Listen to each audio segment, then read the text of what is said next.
लोहार को कम कंदड़ ही माण्हू सिंध में कार्या सॾजनि था। लोहार या लोहर मुसलमान बि आहिनि, पर हिन ज़ात जा माण्हू हिंदू मत में वधीक आहिनि। लोह जे धंधे या कारोबार सबबि सिंध में जेकी माण्हू कार्या सॾजनि था से बुनियादी तौर ते राजपूत कबीले जा माण्हू आहिनि ऐं मख़सूस बेलगाॾियुनि में झंग झर सफ़र जे करे गाॾोलिया लोहार जे नाले सां बि मशहूरु थिया। गाॾोलिया इन जे करे सम्झंदा हिननि जो हिकिड़ो माना मख़सूस क़िस्म जो हिकिड़ो गाॾो आहे। तव्हां हुनखे ॾिसंदा कंहिं लोहार जे घर में तव्हांखे थी सघे मिली वञे, हिकिड़ो मख़सूस क़िस्म जो गाॾो आहे जंहिं ते हीअ सफ़र कंदा हुआ। उनखे हीअ पंहिंजी ॿोली में वोण चवंदा आहिनि, माना वोण चवंदा आहिनि। उन ते हीअ सॼो सफ़र कंदा हुआ ऐं हीअ जेॾी महिल उतां निकिता महाराणे प्रताप खां हिननि चयो त असीं घर ठाहे कोन वेंदासीं, इन गाॾे में सफ़र कंदासीं। कार्या लोहारनि जो बुनियादी ताल्लुक़ भारत जे राजस्थान वारे इलाइक़े सां रहियो आहे। तारीख़ी रिवायतूं ॿुधाइनि थियूं त हिननि माण्हुनि जा अब्बा ॾाॾा राजस्थान जे चटोड़गढ़ जे राजाउनि जा कसबी रहिया आहिनि, जिते संदन बुनियादी कमु लोह जूं तलवारूं ऐं वेढ़ जो ॿियो सामान ठाहिणु रहियो आहे।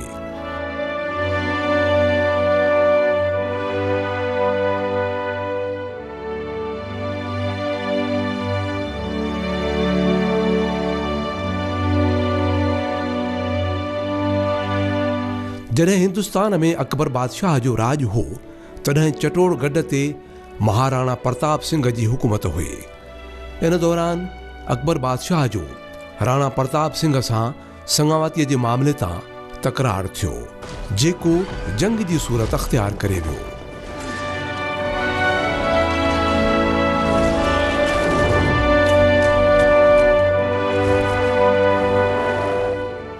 नतीजे में चटोड़गढ़ ते अकबर बादशाह जी फ़ौज ग़लबो हासिल करे वरितो। महाराजा प्रताप सिंह जी शिकस्त खां पोइ जीअं ई हीउ लोहार कबीलो दरबदर थियो त अञा ताईं हिन कबीले जा माण्हू पंहिंजे पेरनि ते बीह नाहिनि सघिया। महाराणे प्रताप ऐं अकबर जी जेका पाण में जंग लॻी हुई उन मंझि कारियनि जो जेको कमु हो उहो बुनियादी तौर ते महाराणे प्रताप जे लाइ हथियार ठाहींदा हुआ उनजे सिपाह जे लाइ। ऐं चवंदा त उते वरी राजपूताने में अञा ताईं माना ग्वारिया ऐं लोहारिया स्टेट्स बि मौजूदु आहिनि जेके उते आहिनि। चित्तौड़गढ़ जेको जिते जंग लॻी उन मंझि हीअ हथियार सप्लाई कंदा हुआ। पोइ उते जेॾी महिल माना महाराणो प्रताप शहीद थी वियो त हीअ उतां खां लिकी ऐं उतां खां भॻा उन्हनि जी जंग हाराइण। ओॾी महिल हीअ अची हितां असां वटि जेके दाख़िल थिया आहिनि उहे नंगर पारकर मां दाख़िल थिया आहिनि। वीरावा जे अंदरि हिस्टोरिकली मिले थो त हिननि जा लॻभॻि लोहारनि जा 900 घर हूंदा हुआ। 900 घरनि माइग्रेशन करे अची वीरावा ते वेठा हुआ।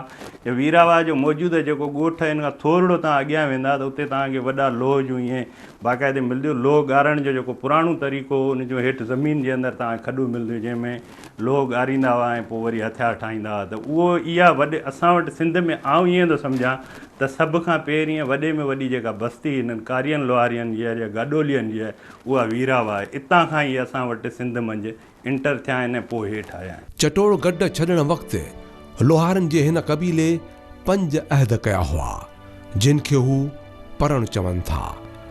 हिकिड़ो परण इहो हो त हू मुसलसिल हिकु हंधि वेही धंधो न कंदा।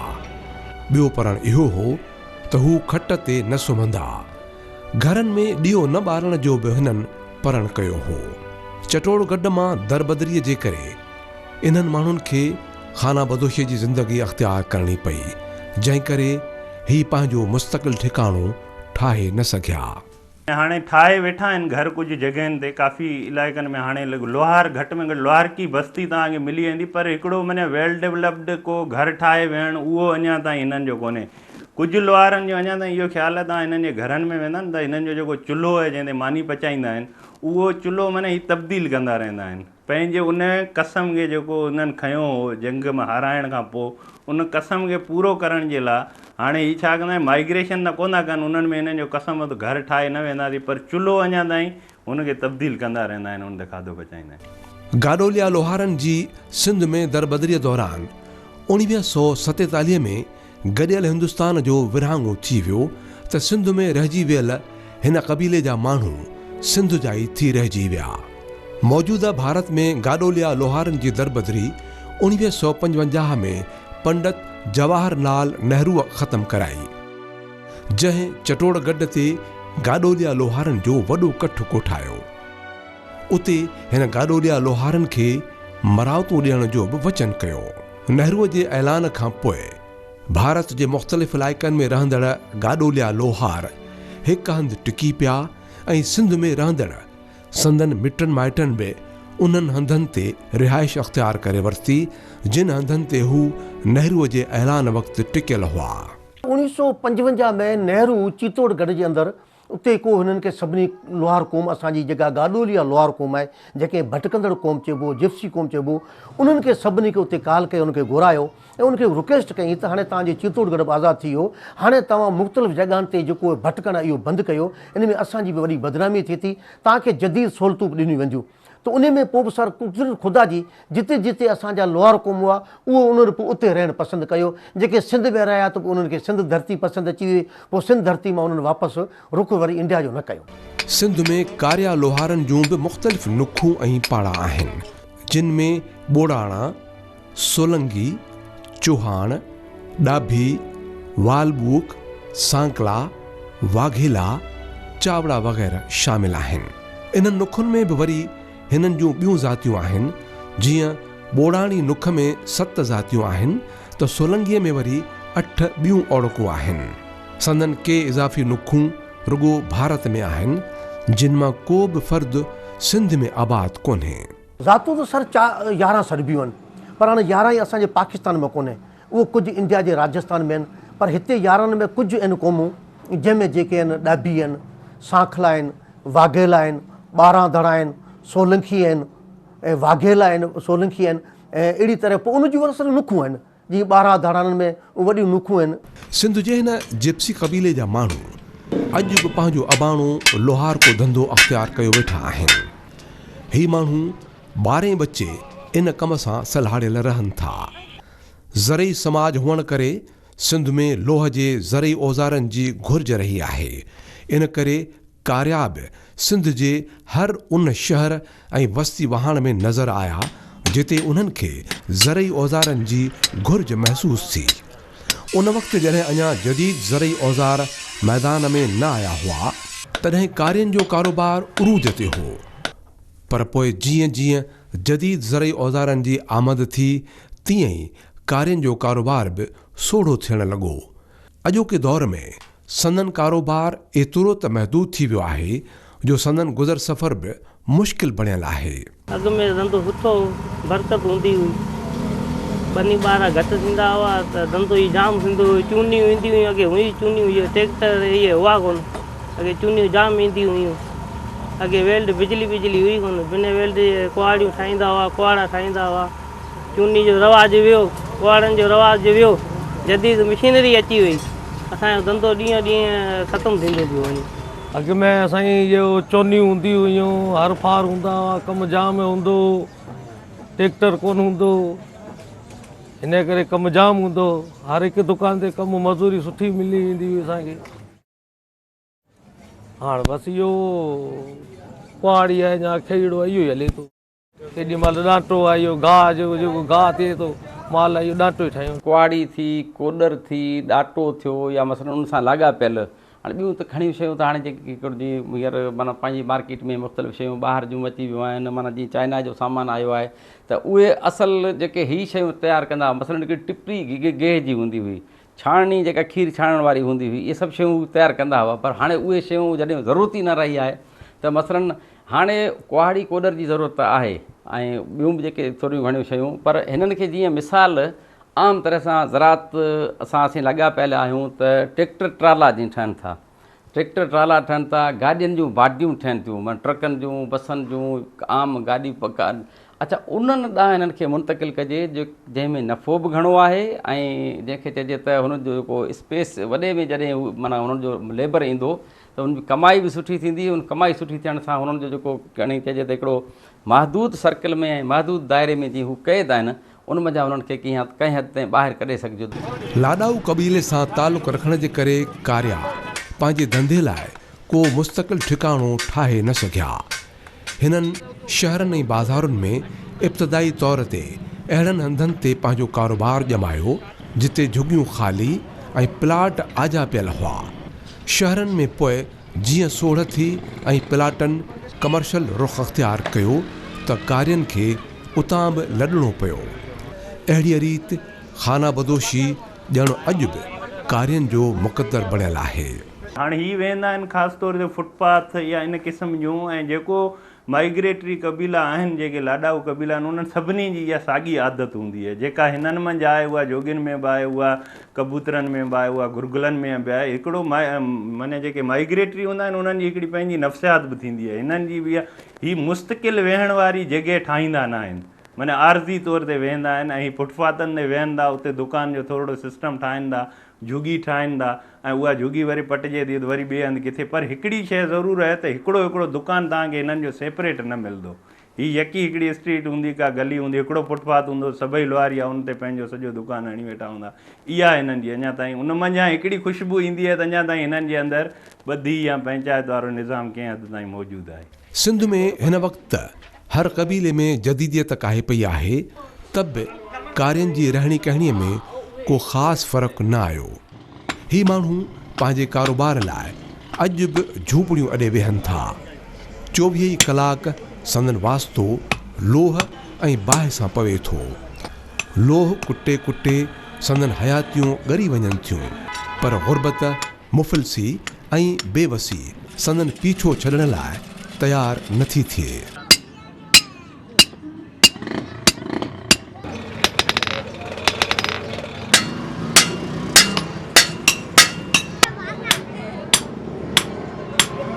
हिंदू मत सां वाॻियल कारिया लोहारनि जूं मज़हबी रीतूं रस्मूं उहे साॻियूं ई आहिनि जेकी अछूत लेखी वेंदड़ ज़ातियुनि में हुजनि थियूं।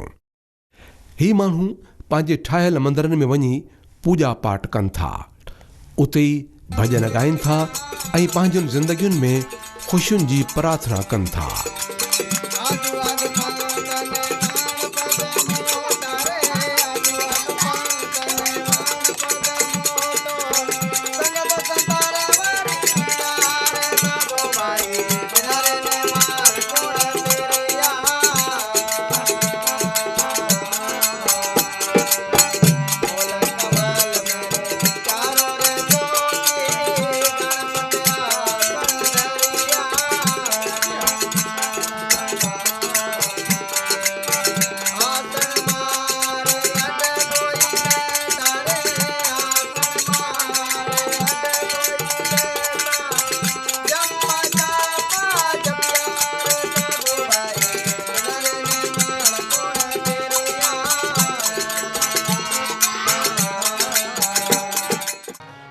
तब मीहड़ा उठा खिवण न खेल कया वण झारन दे मुल्क मथे रातब मीहड़ा उठा हो रातब मीहड़ा उठा रातब मीहड़ा उठा खिवण न खेल कया वण मथे रातब मीहड़ा उठा हो रातब मीहड़ा उठा रातब मीहड़ा उठा खिवण न खेल कया वण झारन दे मुल्क मथे रातब मीहड़ा उठा हो रातब कारियुनि जे शादियुनि मुरादियुनि जूं रस्मूं में हिंदू मत जे ॿियनि जातियुनि जहिड़ियूं ई आहिनि।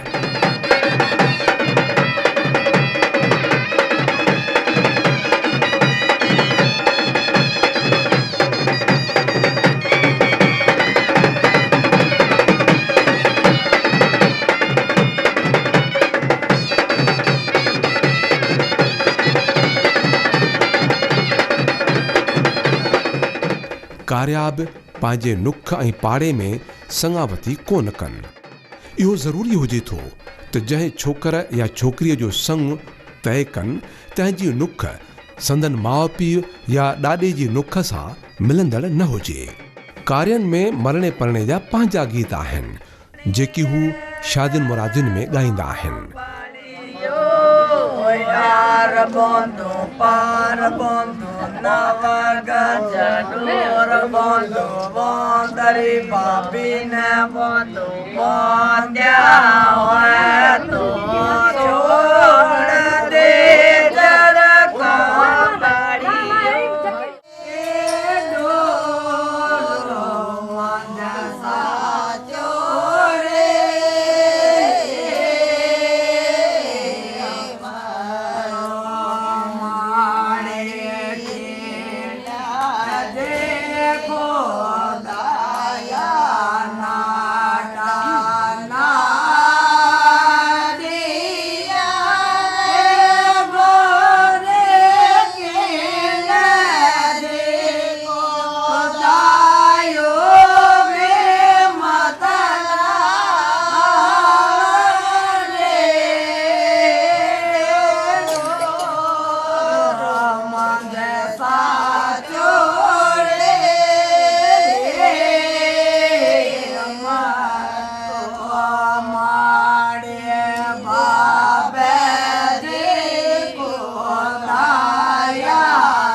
शादी करणु अचे थो माइटनि पोइ गॾु खणी अचे थो पोइ फेरा ॾेई पोइ ई चूड़ी पाईंदा पहिरीं त हुयूं पसंदि थिए न थिए असांजा पोड़ा हुआ उहो ॾेई ॾींदा हुआ हींअर त पसंदि जी ॻाल्हियूं आहिनि हिकु ॿिए ॾिसनि अचनि वञनि हिकु सौ माउ पीउ वञनि हुननि खे पसंदि थियनि ऐं न त फेरा ॾियनि थो रस्मूं करनि था पहिरीं जल्दी जल्दी वञूं था पोइ त वरी पुराणा थी वञूं था पोइ वरी 6 महीने 12 महीने 3 महीने ईअं वञूं था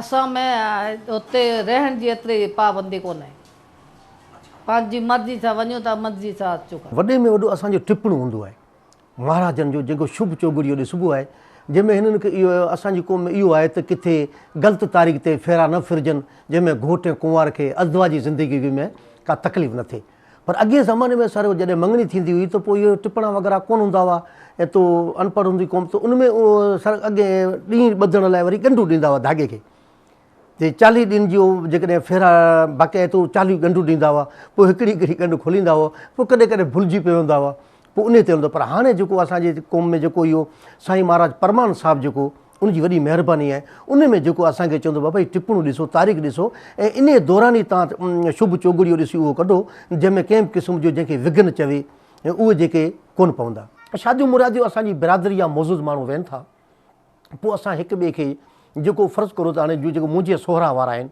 मुंहिंजे सालनि वारा आहिनि उन्हनि खे आउं बार रखंदुसि त हाणे तव्हां साम्हूं घर खे जेको इहो नियापो करे त उनजा ॿार बचा ॾिसणु अचां न तूं बग़ैर इजाज़त ॾिसण बि असांखे मना आहे उहो पोइ ग़ैर सम्झंदा बाबा असांजे घर जे अंदरि तव्हां बग़ैर इजाज़त असांजा ॿार छो ॾिसणु आया पोइ असांजे ॿिए कंहिं जे तवसत सां उनजो घरु ॾिसण जी परमिशन वठी पोइ ॿार असीं पसंदि कंदा आहियूं पोइ हू वरी ॿार असांजा पसंदि कंदा आहिनि पोइ इन क़िस्म जूं ॿई पार्टियूं उनमें वरी 4 चङा मुड़ुस जंहिंखे मंगणी त पाण चऊं उहो मंगणी रस्म उते अदा कंदा आहियूं पोइ उहा मंगणी रस्म वॾी थींदी आहे उनमें उहो अॻे त चांदी जी मुंडी हुई उहा रस्म अॼु ताईं बरक़रार आहे सर उनजे लाइ असीं रुपयो ॾींदा आहियूं 10 रुपया वरी जेके महिमान जंहिंखे गुगरिया चऊं 10 रुपया वरी उन्हनि जा पोइ हिरख पथाणनि जा अहिड़ी तरह उहा रस्म मंगणी पकी थिए थी पोइ महाराज खे घुरायो वेंदो आहे पोइ उन टाइम ते असां जेको ॾींहुं ॿधंदा आहियूं शादियुनि जा पोइ शादियुनि में असां में फेरो थींदो आहे ॾाज में त सर हाणे जंहिंजी पोच हूंदी ओतिरो ॾिबो पर ॾिबो सिर्फ़ु इहो आहे त जीअं विंजणी थियो जंहिंमें घरेलू जेके ज़रूरत जूं शयूं उहे आहिनि ऐं खटि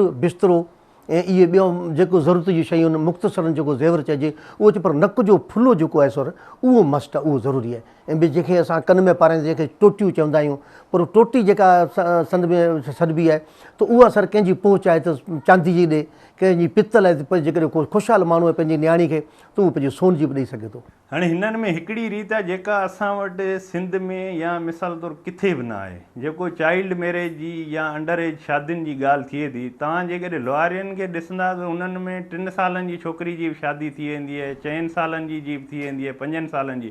माना हीउ वाहिद क़बीलो आहे जंहिंमें ॿारनि जूं शादियूं थियनि थियूं। ऐं उहे छा कंदा आहिनि, जेॾी महिल शादी मङी थींदी आहे, शादी थींदी आहे, उनजो सॼियूं रस्मूं पूरियूं कंदा आहिनि। माना चोरी जा फेरा बि थींदा आहिनि, ॼञ बि ईंदी आहे, ऐं नंढड़नि ॿारड़नि जी शादी थींदी आहे, उहा ॼञ परणिजी बि वेंदी आहे, उन सां गॾु का औरत वेंदी आहे। पोइ उहो ॿारड़ी उते रहंदी आहे हिकिड़ी राति 2 रातियूं, जेका अंडर एज हूंदी आहे। पोइ वरी उहा वापसि ईंदी आहे माइटनि में। पोइ वरी 10-15 साल उहा माइटनि में ई वेठी हूंदी आहे, ऐं जेॾी महिल उहा माना जवान थींदी आहे तेॾी महिल वरी उनजी ॿीहर उनखे वठी वेंदा आहिनि। इन जे करे हिननि में थोरा घणा इन ते मसइला बि थींदा रहंदा आहिनि। हिकिड़ी ॿारड़ी हुई, उनजी शादी कयूं, ऐं उन्हनि खां पोइ ॿी इन में हिकिड़ी शइ आहे त हिंदू मज़हब जे अंदरि माना औरत जी ॿी शादी जी इजाज़त न आहे, ऐं नाहिनि कंदा, माना सभु समूरा क़बीला लॻभॻि, पर लोहारिया कंदा आहिनि। उन्हनि में वरी इहो आहे जेकॾहिं कंहिं लोहारीअ मर्द जी औरत गुज़ारे वई आहे ऐं कंहिं औरत जो मर्द गुज़ारे वियो आहे त उहे ॿई पाण में शादी करे सघनि था। त हिननि जी इहा शादी बि थींदी आहे, पर उन में चोरी वग़ैरह जा फेरा कोन थींदा आहिनि। उन में हिकिड़ी नारेल वारी रस्म हूंदी आहे, उहा थींदी आहे, उनखां पोइ उन्हनि जी जेका आहे शादी थी वेंदी आहे। पुराणे ज़माने में अञा हिननि जी शादियुनि जा तरीक़ा माना घरनि में जेका नियण ॾींदा हुआ, उनमें चांवर रंगीन हूंदा हुआ, उहे खणी वञी सभिनी खे ॾेई ईंदा हुआ। ईअं काफ़ी हिननि जूं जेके कल्चरल रीतूं रस्मूं आहिनि उहे माना शाहूकार रहियूं आहिनि। कार्यनि में मौत मयत जूं बि पंहिंजूं अलॻि रस्मूं आहिनि। के कार्या मुर्दनि खे साड़ीनि त के दफ़नाए छॾींदा आहिनि। असां में 2 नमूना हूंदा आहिनि। हिकिड़ो वरी संत महात्मा जेको रूहानी जंहिंखे चइजे, उहो उनखे असां समाधि ॾींदा आहियूं, जेको पूजनीय सरबो आहे। बाक़ी रस्मी तरह असां जेको असांखे इजाज़त पूरण जी न हूंदी आहे, साड़ण जी हूंदी आहे, जेके अग्नि संस्कार चऊं। विछोड़े ऐं मरणे ते बि संदन पार ॿुधण जहिड़ा हूंदा आहिनि।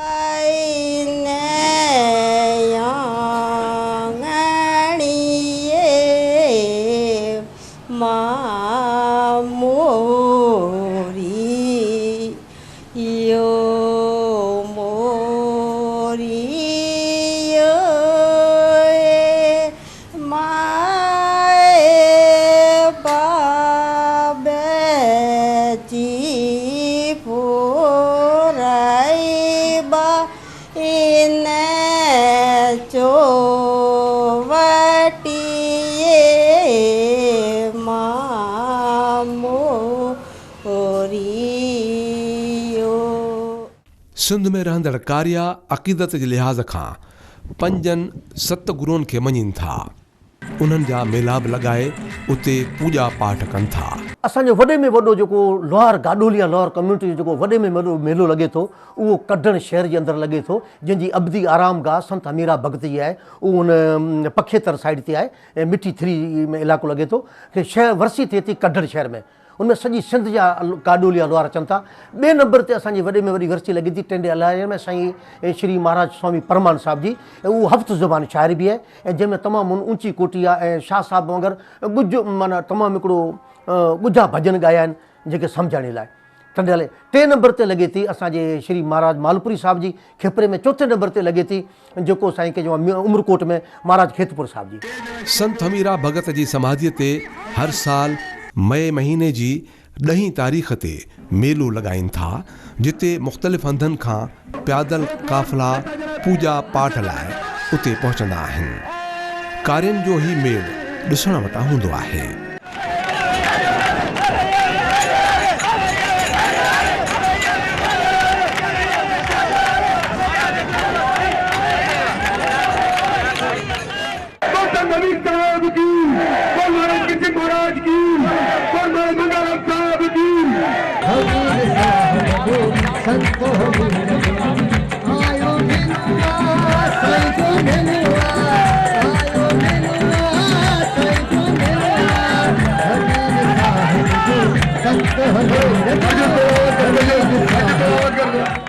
कार्या लोहार मारवाड़ी ॿोली ॻाल्हाइनि।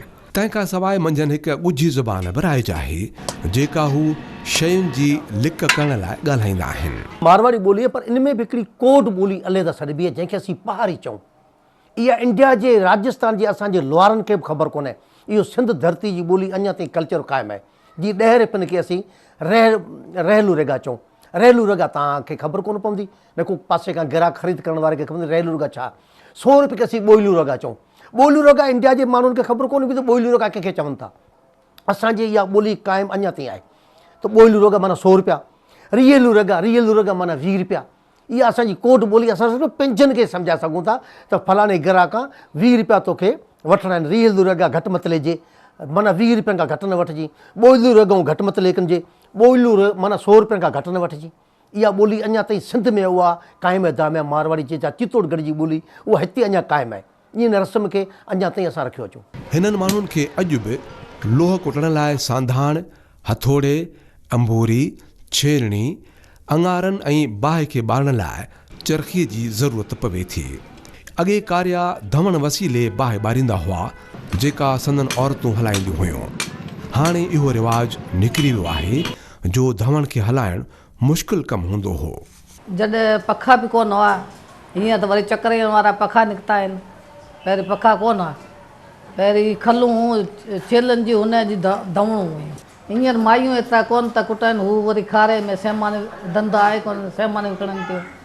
ऐं ॿियो वरी छोकिरा आहिनि हू धंधा करनि था, पर धंधा कोन आहिनि।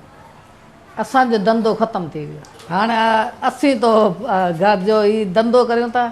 हा, टोपो ॾियनि थियूं, रलियूं सिबनि थियूं, भर्त भरनि थियूं, ही आरूं वाइलनि जी ठाहिनि थियूं।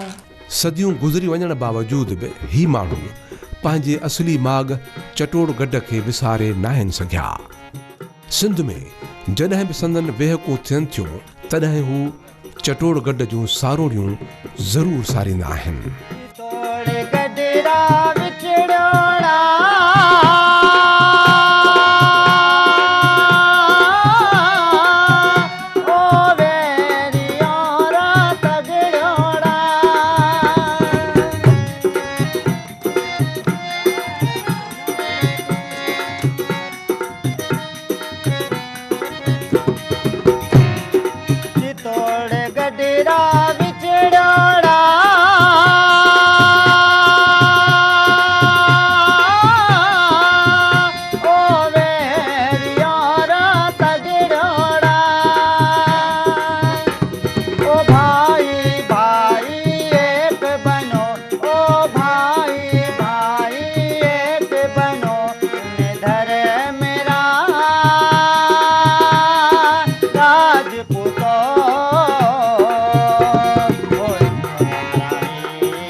सिंध जा कारिया हुनर ऐं हिरफत, फ़न ऐं फ़िक्र, कसब ऐं कारोबार जे हवाले सां पंहिंजो मटु पाण आहिनि। हू जंहिं गादीअ ते वेही लोहार को कमु कनि तंहिंखे भींडियो चवनि। इहो भींडियो काठ जो ठहियलु हुजे थो, जॾहिं त इन जे वेहक वारी जाइ वाण सां वाणीनि।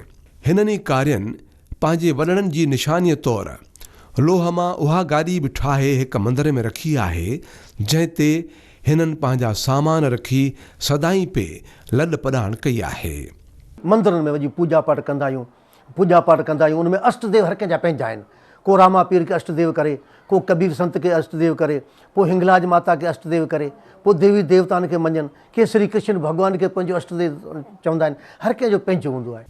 कोडरुनि, कुहाड़ियुनि ऐं लोह जे ॿियनि औज़ारनि ते संदन हथ सां कढियल नक्शो निगार बि ॾिसण जहिड़ा हुजनि था। सिंध जा कारिया इहा बि दावा कनि था त वटिन जेको हुनुर आहे सो राजस्थान ऐं भारत जे ॿियनि इलाइक़नि में रहंदड़ कारियनि खे अञा ताईं हथ अची न सघियो आहे। सिंध जा कारिया हाणे कुझु ॿियनि धंधनि ॾांहुं बि राग़िब थिया आहिनि। अक्सर ख़ानदाननि तालीम ॾांहुं बि ध्यानु ॾिनो आहे। बुनियादी तरह सां जेको असांजो जिन जिन सां वास्तो थियो आहे त हू तालीम जे बजाए ॿारड़े खे हुनर ॾांहुं था, माना हुनर में मुराद त बचपन खां हू हुनर ॾांहुं माइल कनि था। ऐं स्कूलनि में उमूमन त अला माफ़ी ॾे सभई माशरो असां समेत कसूरवार आहे त तालीम जो हाल बि अबरो आहे, पर तालीम जे ज़रिए मक़सदु कारियो तमामु थोरो, माना उनजो तनासिब जेको आहे सो ईअं सम्झो त असांजे उमरकोट में 1500 कारियनि जा घर आहिनि त उन्हनि मंझां तक़रीबन को ॿार 20 बि मस स्कूल वेंदा हूंदा। माना इहो रुझान घटि आहे। हुनर ॾांहुं वधीक आहे हुननि जो। बुनियादी तौर ते ही पुरअमन क़बीलो आहे जंहिंजे ख़िलाफ़ अॼु ॾींहं ताईं को बि केस दाख़िल नाहे थियो। संदन ज़ाती झेड़ा पंचायतुनि में हल थियो वञनि। दुनिया जी वाहिद क़ौम आहे ऐं चैलेंज सां चवां थो त हिननि जे ख़िलाफ़ ॿकरी जे चोरी जी FIR कोन्हे। खून करणु त परे थियो। असां में असांजी क़ौम का शइ ॿकरो बि ज़बह कोन कंदी आहे, उहो वरी ॿियनि खां ज़बह कराईंदा आहियूं। जेका शइ असां पंहिंजे हथ सां ज़बह न करे सघूं, असां मां 2 फ़िरका वॾा निकिरो, देवता ॿियो विष्णु। असां जेका मांस खाई नथा सघूं उहो ॿियनि खे मारे कीअं था सघूं। श्रीमद भागवत गीता जो श्लोक 16 अध्याय जो 2 नंबर श्लोक आहे, अहिंसा सतम क्रोध त्याग शांति पेशनम दया भूतेषु लोलुप्तवम मार्दवम हरिचापलम। अहिंसा सतम क्रोध, क्रोध बि न कर, कावड़ बि न कर फज़ूल, ऐं कंहिं शइ जानदार खे ज़बह बि न कर। जेके असांजे धर्म में श्रीमद भागवत गीता इन क़िस्म जी शइ चई आहे तो असीं न विड़ी सघूं था, न कंहिं मारे सघूं था। उहो विड़ियासीं, तारीख़ी लेवल सां विड़ियासीं, आख़िरी विड़ियासीं। हाणे असां सिंध धरती में असांजी वाहिदी क़ौम आहे जंहिंखे न चोरी जी FIR कटियल आहे, न खून जी या झेड़ी जी, त अञा परे थी। हिननि माण्हुनि जी ज़ात, बिरादरी, पाड़नि, नुखुनि, ज़िंदगीअ तोड़े आलिशान हुनर ते को घणो तहक़ीक़ी कमु नाहे थियो। ज़रूरत इन ॻाल्हि जी आहे त हिननि माण्हुनि जी सहायता, संदनि तालीम ऐं हुनर खे हथीको करण लाइ जाम रिथाबंदी कई वञे त जीअं ही क़बीलो बि मुस्तक़बिल में तरक़ी जी राह ते गामज़न थी सघे। हिननि माण्हुनि जो सिंध जे ज़रई समाज खे तरक़ी ॾियारण में अहम किरदारु रहियो आहे। तंहिं करे घुर्बल क़दरदानी हिननि माण्हुनि जो बि हक़ बणिजे थी।